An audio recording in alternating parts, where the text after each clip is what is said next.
Que la grâce du Seigneur Jésus-Christ, l'amour de Dieu et la communion du Saint-Esprit soient avec vous tous. Amen. Le texte pour notre méditation est la deuxième partie de la lecture des Actes. Les grands prêtres, les chefs des prêtres, s'adressent aux disciples. Nous vous avions formellement interdit d'enseigner en ce nom-là, et voilà que vous avez rempli Jérusalem de votre enseignement et que vous voulez faire retomber sur nous le sang de cet homme. Pierre et les apôtres répondirent, « Il faut obéir à Dieu plutôt qu'aux hommes. Le Dieu de nos ancêtres a ressuscité Jésus, que vous avez tué en le clouant sur le bois. Dieu l'a élevé à sa droite comme prince et sauveur pour donner à Israël la repentance et le pardon des péchés. Nous sommes témoins de ces événements, de même que le Saint-Esprit que Dieu a donné à ceux qui lui obéissent. » Furieux de ces paroles, il voulait les faire mourir. Mais un pharisien du nom de Gamaliel, professeur de la loi estimé de tout le peuple, se leva dans le Sanhédrin et ordonna de faire sortir un instant les apôtres. Puis il leur dit, « Israélites, faites attention à ce que vous allez faire vis-à-vis de ces hommes. En effet, il y a quelque temps, Judas est apparu. Il prétendait être quelqu'un et environ 400 hommes se sont ralliés à lui. Il a été tué et tous ses partisans ont été mis en déroute. Il n'en est resté rien. Après lui est apparu Judas le Galiléen, à l'époque du recensement, et il a attiré du monde à sa suite. Lui aussi est mort, et tous ses partisans ont été dispersés. Maintenant, je vous le dis, ne vous occupez plus de ces hommes et laissez-les faire. Si cette entreprise ou cette activité vient des êtres humains, elle se détruira. En revanche, si elle vient de Dieu, vous ne pourrez pas la détruire. Ne courez pas le risque de combattre contre Dieu. » Ils se rangèrent à son avis. Ils appelèrent les apôtres, les firent fouetter, leur interdirent de parler au nom de Jésus et les relâchèrent. Les apôtres quittèrent le Sanhédrin, joyeux d'avoir été jugés dignes d'être maltraités pour le nom de Jésus. Et chaque jour, dans le temple et dans les maisons, ils ne cessaient pas d'enseigner et d'annoncer la bonne nouvelle de Jésus le Messie. Voici l'évangile du Seigneur. Veuillez vous asseoir.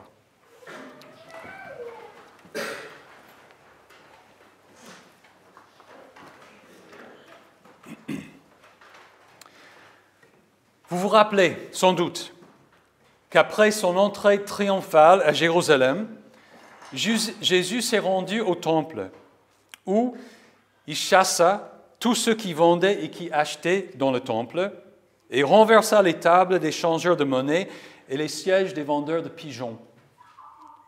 Le lendemain, les autorités juives lui ont demandé des comptes. « Par quelle autorité fais-tu ces choses ? Et qui t'a donné cette autorité ?» Jésus leur a dit qu'il répondrait à leurs questions si eux répondaient à la sienne. Le baptême de Jean, d'où venait-il ? Du ciel ou des hommes ? Vous connaissez la suite. Ces hommes s'étaient fait prendre dans un piège et ne pouvaient pas répondre. Car si nous répondons du ciel, il nous dira, « Pourquoi donc n'avez-vous pas cru en lui ?» Et si nous répondons des hommes, nous avons à redouter les réactions de la foule, car tous considèrent Jean comme un prophète. Le récit des Actes que nous venons de lire nous confronte au même genre de questions. La bonne nouvelle de Jésus le Messie vient-elle des êtres humains ou de Dieu ?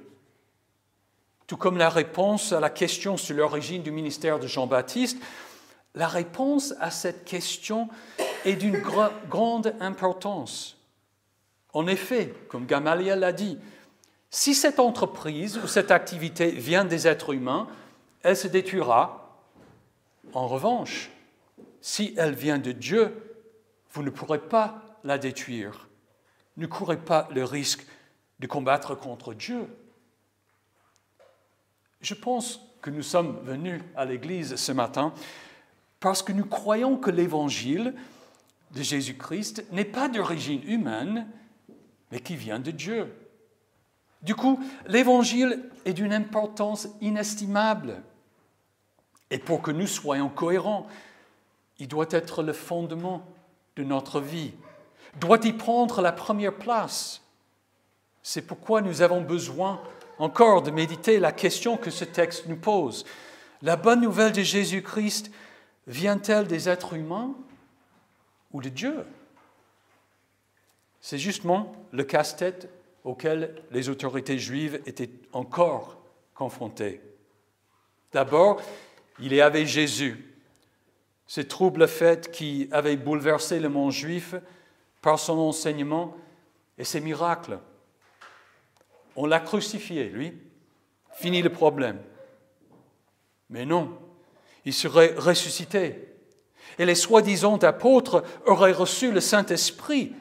Ceux-ci remplissaient Jérusalem de l'enseignement de Jésus, annonçant qu'il était vraiment ressuscité des morts et faisant beaucoup de miracles extraordinaires pour preuve de ces faits. Et même quand on les a arrêtés, menacés et mis en prison, ils tenaient à leurs propos et chargeaient les autorités juives de la responsabilité du meurtre de Jésus. Le Dieu de nos ancêtres a ressuscité Jésus, que vous avez tué en le clouant sur le bois. Dieu l'a élevé à sa droite comme le prince et sauveur pour donner à Israël la repentance et le pardon des péchés. Que faire? Ça dépend. Ça dépend de sa réponse à la question. La bonne nouvelle de Jésus vient-elle des êtres humains ou de Dieu? Le baptême de Jean, d'où venait-il? Des hommes ou du ciel?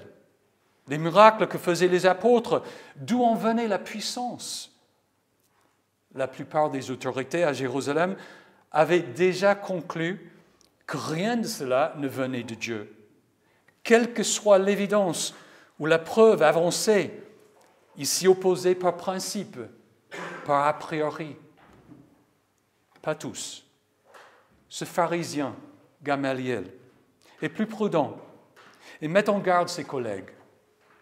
Il rappelle deux anciens mouvements messianiques qui se sont éteints et puis leur dit « Maintenant, je vous le dis, ne vous occupez plus de ces hommes et laissez-les faire.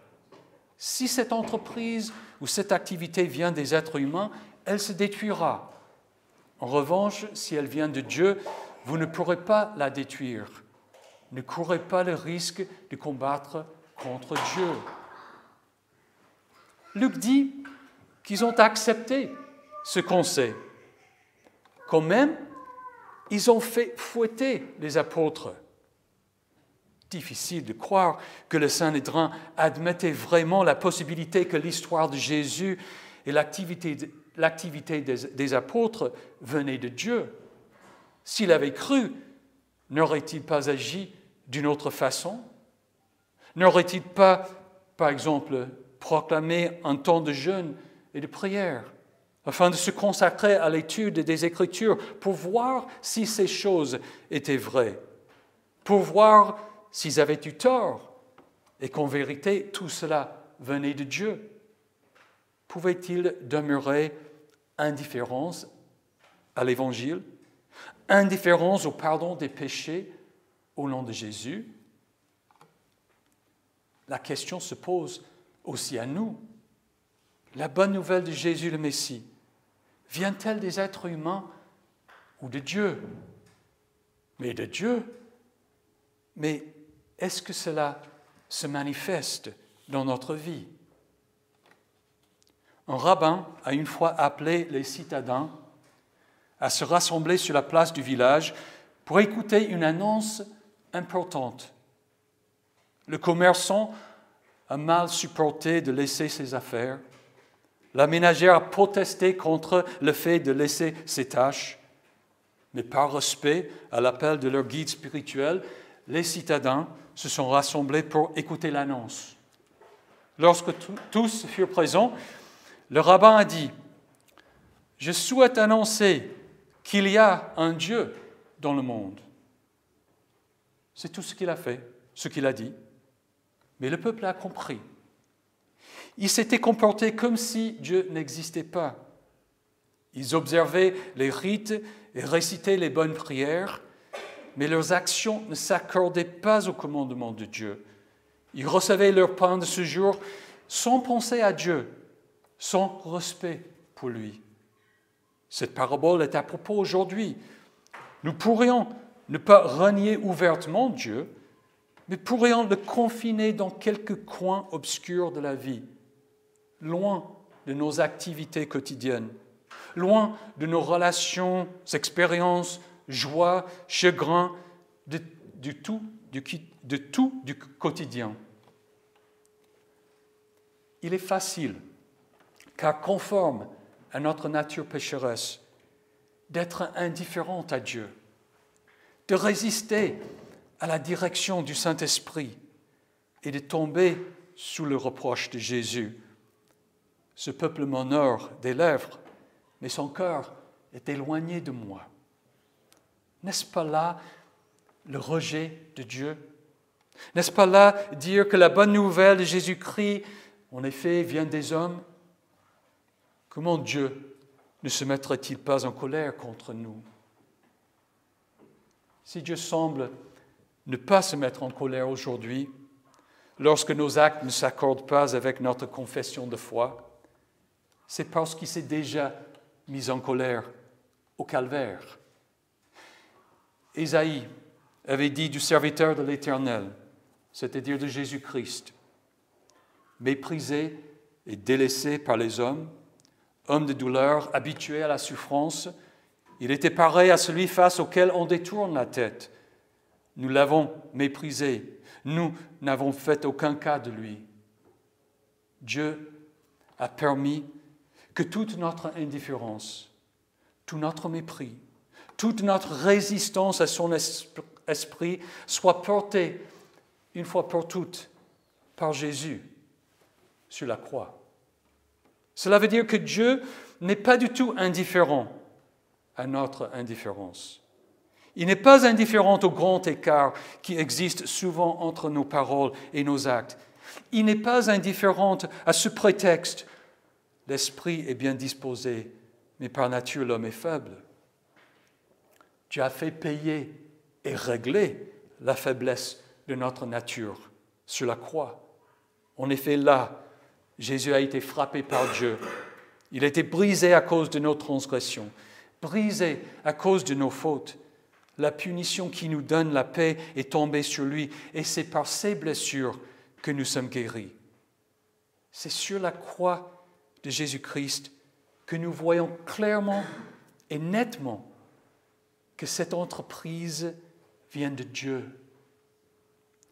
C'est grâce à cette entreprise venant de Dieu que les apôtres ont eu le courage et l'audace de proclamer l'Évangile, même à ceux qui voulaient les mettre à mort. Il faut obéir à Dieu plutôt qu'aux hommes. Le Dieu de nos ancêtres a ressuscité Jésus, que vous avez tué en le clouant sur le bois. Dieu l'a élevé à sa droite comme prince et sauveur pour donner à Israël la repentance et le pardon des péchés. C'est grâce à cette entreprise venant de Dieu que les apôtres quittèrent le Sanhédrin, joyeux d'avoir été jugés dignes d'être maltraités pour le nom de Jésus. Et chaque jour, dans le temple et dans les maisons, ils ne cessaient pas d'enseigner et d'annoncer la bonne nouvelle de Jésus le Messie. C'est grâce à cette entreprise venant de Dieu que l'Évangile nous a été annoncé, à vous et à moi, que le Saint-Esprit a créé en nous la foi, que nous avons été baptisés au nom de Jésus pour le pardon de nos péchés et que nous avons reçu le don du Saint-Esprit. Bref, comme Luther nous a enseigné dans le Petit Catéchisme, je ne peux, par ma raison et mes propres forces, croire en Jésus-Christ, mon Seigneur, ni aller à lui. Mais c'est le Saint-Esprit qui, par l'Évangile, m'a appelé, éclairé de ses dons. sanctifiés et maintenus dans la vraie foi. Manifestement, cette entreprise vient de Dieu et ça change tout. Un officier anglais a raconté une expérience. En Belgique, j'ai rencontré un brahman converti, dont la foi en Christ, comme je le savais, lui a tout coûté. Aussitôt qu'il a été baptisé, tous ses biens lui ont été enlevés et ses amis l'ont abandonné. Je lui ai demandé, « Pouvez-vous supporter vos épreuves ?» Il m'a répondu, « Beaucoup me posent cette question, mais ils ne me demandent pas si je peux supporter mes joies, car sachant que Christ m'a pardonné, je jouis d'un bonheur dans mon cœur que personne n'a réussi à m'ôter. » Pierre écrit ce que nous venons de lire, que Dieu nous a fait naître de nouveau à travers la résurrection de Jésus-Christ pour une espérance vivante. Ce qui fait votre joie, même si maintenant, puisqu'il le faut, vous êtes pour un peu de temps attristés par diverses épreuves. À l'heure actuelle, personne ne nous dérobe de nos biens. Aucun tribunal ne nous fait fouetter et aucun de nous n'a été la victime d'un terroriste. Que Dieu en soit loué. Notre épreuve quotidienne est plutôt la lutte contre la nature propre. Cette nature est parfois plus formidable qu'une persécution parce qu'elle est subtile et se cache facilement. Il est par exemple beaucoup plus facile d'être indifférent aux tentations qui nous arrivent par la télévision que de l'être face à une menace de mort pour la foi. La menace de mort a le mérite d'être claire et nette. Je suis obligé de réfléchir très sérieusement à la question si la bonne nouvelle de Jésus vient des êtres humains ou de Dieu. Mais quand je suis entraîné par les déceptions et les plaisirs du monde, quand je suis tenté d'être tiède, ni chaud ni froid, tenté de faire ce que fait tout le monde, ce que personne ne critiquerait, j'ai grand besoin de me demander, cela vient-il de Dieu ou des hommes? Et de me rappeler que l'Évangile vient de Dieu.